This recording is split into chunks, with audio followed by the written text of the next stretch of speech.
Maharashtra today 24 news सत्य परिस्थितीचा सविस्तर आढावा। अवैध वेश्या व्यवसायावर पोलिसांचा छापा। 2 बांगलादेशी महिला सहित इतर महिला ताब्यात। बांगलादेशी नागरिक धाराशिव जिल्ह्यात दाखल झाले। धाराशिव पोलिसांच्या ताब्यात बांगलादेशी महिला कसून चौकशी। तामालवाडी जवळील मिलन लॉजमध्ये अवैध वेश्या व्यवसाय सुरू असल्याची माहिती धाराशिव पोलिसांना मिळाली होती। त्या माहितीनुसार धाराशिव पोलिसांनी छापा टाकत 3 महिला आढळून आल्या। त्यापैकी 2 बांगलादेशी महिला होत्या, ज्यामुळे पोलिसांना भाषा संवाद करताना अडचण येत आहे। त्यामुळे पोलिसही चक्रावले आहेत। बांगलादेशी महिलांची चौकशी केली जात असून पोलिसांना भाषेच्या अडचणीचा सामना करावा लागत आहे। महाराष्ट्र टुडे मराठीसाठी ब्युरो रिपोर्ट धाराशिव। बांगलादेशी महिला आढळून आलं असं मला प्राथमिक माहिती आहे। काय वस्तुस्थिती आहे आणि सत्यता काय आहे?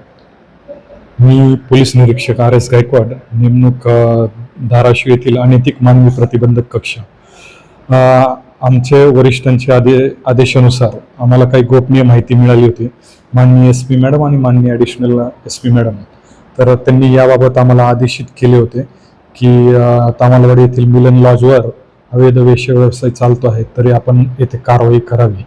तर आमच्या कक्षाच्या म्हणजे स्टाफच्या सहाय्याने आम्ही 2 दिवसापूर्वी इथे रेड केलेली आहे आणि रेड केली असता आम्हाला तेथे एकूण 3 पीडित महिला मिळून आलेल्या आहेत। या 3 पीडित महिलांकडे आम्ही चौकशी केली तर यातील 2 महिला या बांगलादेशी नागरिक असल्याचे प्राथमिक तपासात मिळून आले। त्यांनी जे काही त्यांचा गावाचं नाव पत्ता सांगितलं आहे तर त्याच्यानुसार त्या बांगलादेशी आहे, तर इतर महिला ही आपली भारतीय नागरिक आहे।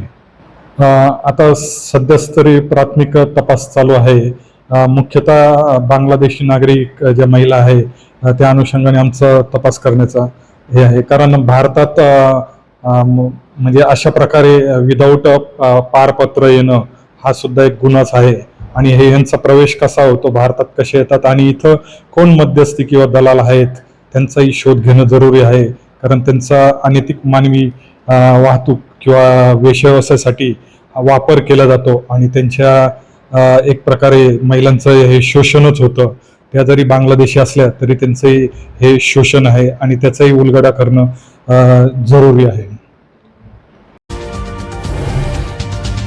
आजच महाराष्ट्र टुडे 24 न्यूजला सबस्क्राईब करा आणि सत्य परिस्थितीचा सविस्तर आढावा पहा।